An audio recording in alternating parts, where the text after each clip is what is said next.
Guys আজি দাৰাগাঁও গৈছিলোঁ ফুৰিবলৈ। বহুত গৰম কাৰণে আজি কি কৰোঁ, সেইকাৰণে ভাবিলোঁ দাৰাগাঁও ফুৰি আহোঁ। লগত গৈছিল দেউতা, মোৰ কলিজাজনী, মোৰ মানুহজনী, এয়া মাজনী আৰু মই গা ধুই আছিলোঁ। মানুহজনীয়ে ভিডিঅ' বনাই আছিল। ইমান চাফা নহয় পানীখিনি আজি, কাৰণ কিয় দুদিন আগত বৰষুণ পৰিছিল তো, পাহাৰৰ পানী আহি আছে। এনেতো পানী বহুত চাফা থাকে ইয়াত, তথাপিও আৰু কি আৰু তাত গৈছোঁ যেতিয়া গা ধুবতো লাগিবই ন।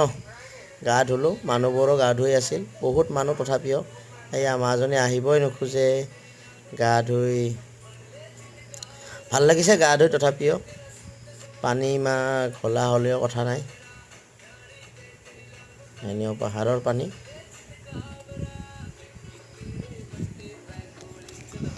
গাইছ, কি খবৰ আপোনালোকৰ? খবৰ ভালনে? ভিডিঅ'টো কেনেকুৱা লাগিছে কমেণ্ট কৰি জনাব। এনে অলপ মাজনীৰ লগত খেলি আছিলোঁ এনেকৈ পানীত। পানী কিন্তু বিৰাট আছে, মানে ধাৰ আছিল আৰু মানে তাত বাগতি থাকিব নোৱাৰিব, ভাষা লৈ যায়। কি কৰিবা।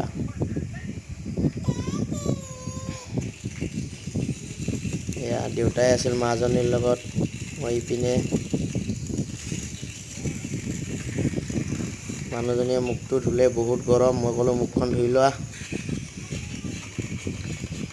মুখখন ধুলে, মই মোবাইলটো ধৰি দিলোঁ অলপ এনেকৈ।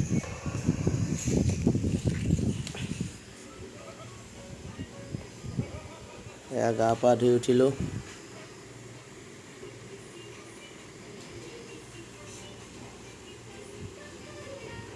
এয়া ধুনীয়া নাজাৰা এভৰিৱান, ইমান ধুনীয়া লাগে তাত যাই, নক'বা আৰু মানে স্পেচিয়েল, একদম মন শান্ত হৈ যায়। গুড নাইট গাইজ, আজিৰ কাৰণে বাই বাই।